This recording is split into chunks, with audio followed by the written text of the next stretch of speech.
So, you might know the phrase F around and find out, meaning if you step out of line, Godspeed. Because now millennials, some of whom feel defeated by so-called gentle parenting, are turning to this old school, no-nonsense approach of our parents and grandparents. Here's how the Wall Street Journal described it.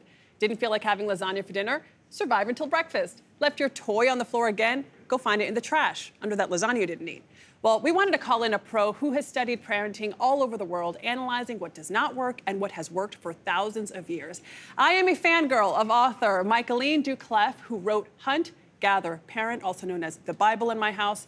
To research the book, she traveled to far-off villages with her rambunctious toddler and lived to tell the tale. Michaeleen, welcome. Thank you so much for having me. Great to have you. So in your book, you spent some time with the Mayan in Mexico, the Inuit in the Arctic Circle, and the Hadzabe in Tanzania, yes. Tanzania, to study how these ancient civilizations have reared their children successfully. What do you think about this kind of new old trend of F around and find out? So there is no doubt this is an ancient tool that parents everywhere have used for thousands of years. It's timeless, and they still use it different flavors. And you know, it gives American kids something they sorely need: agency, autonomy, opportunities to take responsibility. So the classic example is a kid who doesn't want to put on a coat in the morning, even though it's cold or raining. You know, many parts of the world, parents would ask twice, 3 times, and then say, okay, experience that for yourself. And this lets children learn how to think, how to take responsibility, and become self-sufficient humans. I think it's great. What would you say to people who think it sounds harsh, it sounds cruel, damaging to kids? Damaging, all those things? Well, like all parenting tools, you don't want to take it too far, right? You have to do it right. And I think, in my mind, we don't want to think about it as like the big F.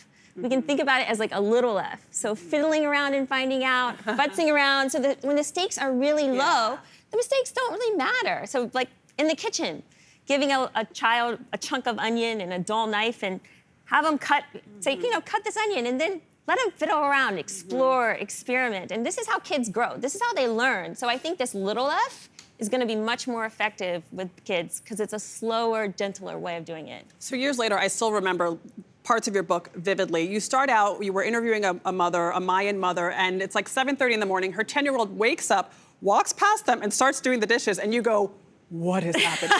Yes. What is the secret? So can you just give us your top tip that you learned from the Mayans, from the Inuit, from the Hadzabe? Yes, so I have 3 rules that I use all the time in my life. So number 1, never argue with a child.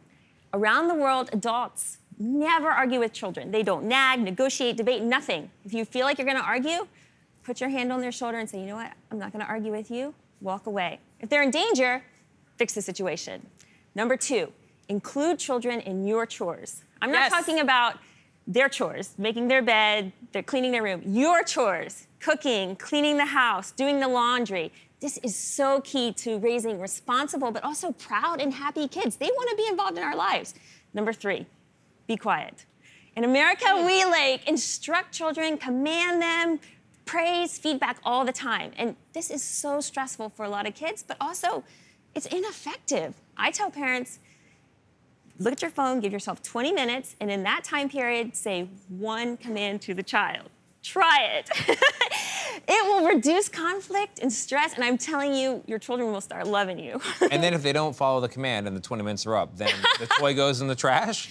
Well, you know, there's so many tools out there besides talking. You know, we try to fix everything with talking, and we can't. You know, for especially little kids, they don't know what we're saying. You can give them a look, you can take action, you can gently, you know, guide them in the right direction. So many parents stay quiet and watch. So you do all this? I do a lot of her things. I take kids to the window to calm them down and take them outside. That's helped a lot. Huge. So many things. I've taken advantage of their natural desire to help, which you talk about in the book. So often we're like, no, you're gonna mess it up. Let them do it, and then you have a little army helping you at home.